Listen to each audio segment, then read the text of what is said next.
Good morning students.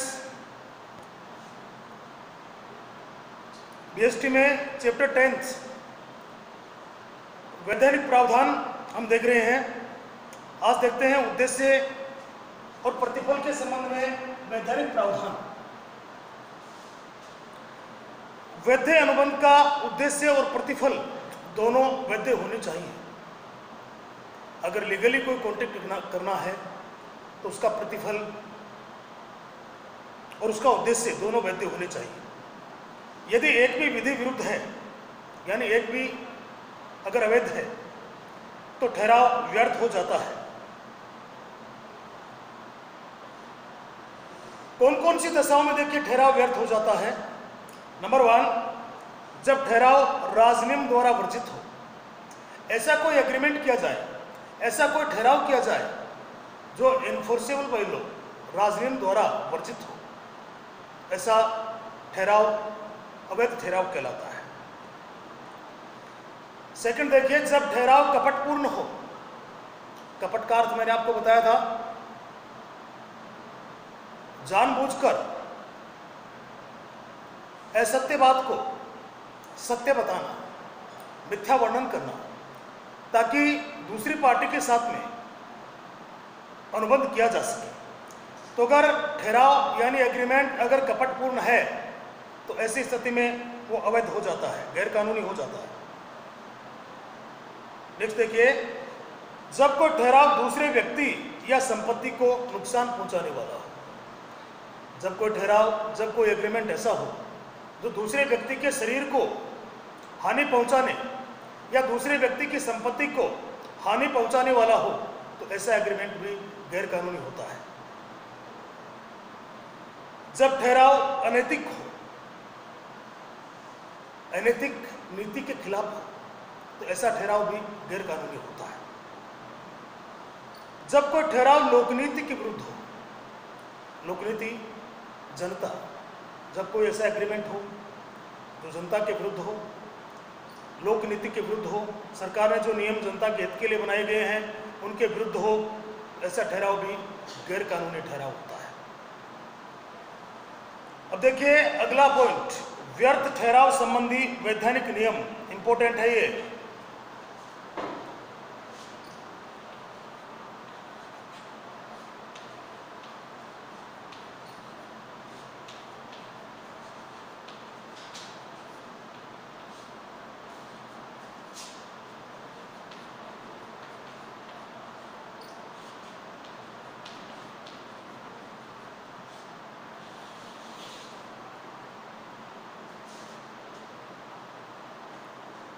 कौन कौन सी दशाओं में ठहराव व्यर्थ हो जाता है।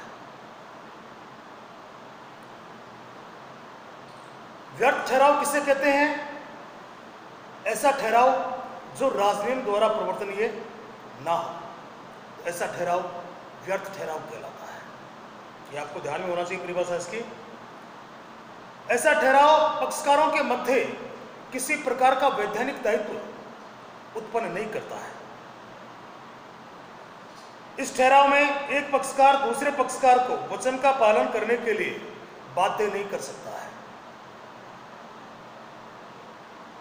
अनुबंध अधिनियम में निम्न ठहरावों को स्पष्ट रूप से व्यर्थ घोषित किया गया है। तो देखिए कौन कौन से ठहराव हैं जिनको स्पष्ट रूप से व्यर्थ घोषित कर दिया गया है। अगर इनमें से कोई ठहराव किया जाता है तो ऐसा ठहराव प्रारंभ से ही व्यर्थ है। नंबर 5 देखिए, अनुबंध करने के अयोग्य पक्षकार। अब कितने पक्षकार अयोग्य होते हैं? अवयस्क, अस्वस्थ मस्तिष्क और राजनियम द्वारा अयोग्य घोषित व्यक्ति, ये 3 पक्ष अनुबंध करने के अयोग्य होते हैं। अगर इनके साथ में कोई ठहराव किया जाता है तो ऐसा ठहराव, ऐसा एग्रीमेंट प्रारंभ से ही व्यर्थ होता है। सेकंड देखिए, जब ठहराव के दोनों पक्षकार ठहराव के लिए आवश्यक तथ्य संबंधी गलती पर हो, तो ऐसा ठहराव भी व्यर्थ होता है। दोनों ही पक्षकार अनुबंध तो कर लिया है, लेकिन दोनों ही पक्षकारों को यह पता नहीं है कि वो जो कर रहे हैं जो अनुबंध किया है वो आगे पूरा भी होगा या नहीं होगा, दोनों ही तथ्य संबंधी गलती पर है, तो ऐसा ठहराव भी प्रारंभ से ही व्यर्थ होता है। थर्ड देखिए, विदेशी राजनियम के संबंध में गलती के आधार पर हुआ ठहराव पूर्णतः व्यर्थ ठहराव होता है। अगर कोई विदेशी व्यक्ति से कॉन्टेक्ट करता है, अनुबंध करता है, भारत का व्यक्ति किसी अमेरिका के व्यक्ति से अनुबंध करता है, अब भारत के व्यक्ति को अमेरिका के कानून का ज्ञान नहीं है या अमेरिका के व्यक्ति को भारत के कानून का ज्ञान नहीं है, तो ऐसी स्थिति में कोई गलती हो जाती है तो इस आधार पर भी ठहराव को व्यर्थ घोषित किया जाता है। नेक्स्ट देखिए, जिन ठहरावों का प्रतिफल या उद्देश्य अवैधानिक होता है, ऐसे ठहराव भी व्यर्थ ठहराव होते हैं। ऊपर हमने पढ़ा है, जिन ठहरावों का उद्देश्य या प्रतिफल अवैधानिक होता है, ऐसे ठहराव प्रारंभ से ही व्यर्थ होते हैं। नेक्स्ट देखिए, अवयस्क को छोड़कर किसी भी अविवाहित व्यक्ति के विवाह में रुकावट डालने वाला ठहराव व्यर्थ होता है, क्योंकि देश के प्रत्येक वयस्क नागरिक को विवाह करने की स्वतंत्रता है। अवयस्क के विवाह में रुकावट डाली जा सकती है। अगर ऐसा कोई ठहराव किया जाता है, कोई अवयस्क शादी कर रहा है, उसके विवाह में रुकावट डालने का ठहराव किया जा सकता है कि शादी रुकवा दो, हम तुम्हें 1 लाख रुपए देंगे। यह ठहराव वैध है, क्योंकि अवयस्क शादी का अनुबंध नहीं कर सकता है। लेकिन अगर किसी वयस्क व्यक्ति के विवाह में रुकावट डालने का ठहराव किया जाता है, तो ऐसा ठहराव प्रारंभ से ही व्यर्थ होता है, क्योंकि भारत के प्रत्येक नागरिक को, जो वयस्क है, उसको अपनी शादी विवाह करने का अधिकार होता है, स्वतंत्रता होती है, लेकिन उसके लिए वयस्क होना आवश्यक है। नेक्स्ट देखिए, व्यवसाय में रुकावट डालने वाले ठहराव व्यर्थ होते हैं। जिस तरह से वयस्क व्यक्ति की शादी में रुकावट डालने वाले ठहराव व्यर्थ होते हैं, उसी तरह से अगर कोई व्यक्ति बिजनेस कर रहा है, उसके बिजनेस में रुकावट डालने का कोई ठहराव किया जाता है, तो ऐसा ठहराव भी प्रारंभ से ही व्यर्थ होता है। नेक्स्ट, जब किसी ठहराव का उद्देश्य वैधानिक कार्यवाही में बाधा डालना, लीगली कार्यवाही अगर कोई सरकार कर रही है, उसमें बाधा डालने का अगर कोई एग्रीमेंट किया जाता है, तो ऐसा ठहराव भी प्रारंभ से ही पूर्णतः व्यर्थ होता है। अगला देखिए, जब ठहराव इस प्रकार का हो कि उसका अर्थ निश्चित नहीं किया जा सकता हो, इस प्रकार का ठहराव हो कि जिसका अर्थ निश्चित नहीं किया जा सकता। मैं अपनी कार या तो 5,000 रुपये में बेचूंगा या फिर 10,000 रुपये में बेचूंगा, तो इसका अर्थ निश्चित है क्या? ऐसा ठहराव प्रारंभ से ही व्यर्थ है। नेक्स्ट, बाजी के ठहराव व्यर्थ होते हैं, क्योंकि इस प्रकार के ठहराव में एक पक्षकार को लाभ और दूसरे पक्षकार को हानि होती है। बाजी के ठहराव क्या होते हैं?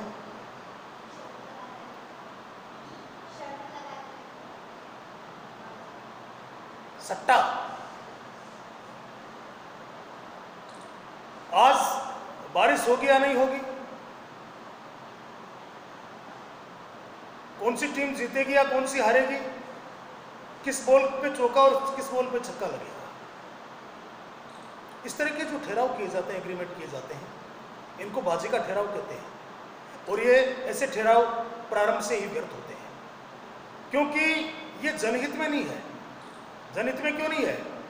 इसमें एक पक्ष को हानि होती है तो दूसरे पक्ष को लाभ होता है, ये निश्चित है। एक पक्ष हारेगा तो दूसरा जीतेगा, तो ऐसे ठहराव प्रारंभ से ही व्यर्थ होते हैं। नेक्स्ट, यदि कोई ठहराव किसी असंभव घटना के घटित होने पर निर्भर करता है, तो वह ठहराव भी व्यर्थ होता है। घटना असंभव है, संभव ही नहीं है, उसके लिए अगर कोई ठहराव किया गया है, तो ऐसा ठहराव व्यर्थ ठहराव होता है। मैंने आपको एग्जाम्पल दिया था कि आप अगर आसमान से मुझे एक तारा तोड़कर ला दो तो मैं तुम्हें 5 लाख रुपए दे सकता हूं। बताओ कोई तुम्हारे में से ला सकता है तो मैं एग्रीमेंट करता हूं? असंभव है। अगर ऐसे असंभव घटना के लिए हम एग्रीमेंट करते हैं आपस में, तो ऐसा एग्रीमेंट, ऐसा ठहराव प्रारंभ से ही व्यर्थ होता है। नेक्स्ट देखिए, ऐसा ठहराव जो किसी ऐसे कार्य को करने के लिए किया जाता है जो प्रारंभ से ही असंभव है, तो ऐसा ठहराव भी व्यर्थ होता है। जिसे कर पाना संभव ही नहीं है, तो ऐसा ठहराव भी व्यर्थ ठहराव होता है। तो ये इंपॉर्टेंट है, 6 नंबर का क्वेश्चन यहां से आ सकता है। अगला देखिए, संयोगिक अनुबंध संबंधी वैधानिक प्रावधान।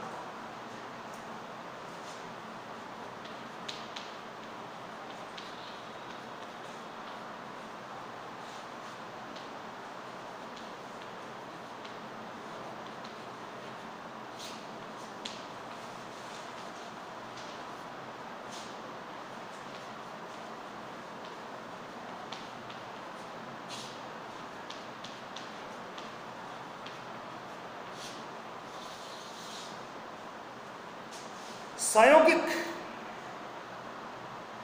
संयोग। अब संयोग क्या होता है? संयोग से ऐसा हो भी सकता है और संयोग से ऐसा नहीं भी हो सकता। तो ये जो संयोगिक अनुबंध है, यह संयोग पर आधारित है। अगर घटना घटित होगी तो प्रतिफल का भुगतान होगा, घटना घटित नहीं होगी तो प्रतिफल का भुगतान नहीं होगा। संयोगिक जो अनुबंध होते हैं ये वैध होते हैं, लेकिन घटना के घटित होने पर आधारित होते हैं। संयोग से घटना घटी तो कुछ प्रतिफल मिलेगा, नहीं घटी तो नहीं मिलेगा। देखिए, संयोगिक अनुबंध घटना के घटित होने पर आधारित हैं, अर्थात ऐसे अनुबंध संयोग या अवसर पर आधारित होते हैं। संयोग होगा तो कुछ होगा, नहीं होगा तो नहीं होगा। ए ने बी से कहा कि अगर 5 दिन में तुम्हारी मृत्यु हो जाती है तो मैं तुम्हें 5 लाख रुपए दूंगा। अब यह संयोग पर आधारित है। अगर मृत्यु होगी तो 5 लाख रुपए देगा और नहीं होगी तो?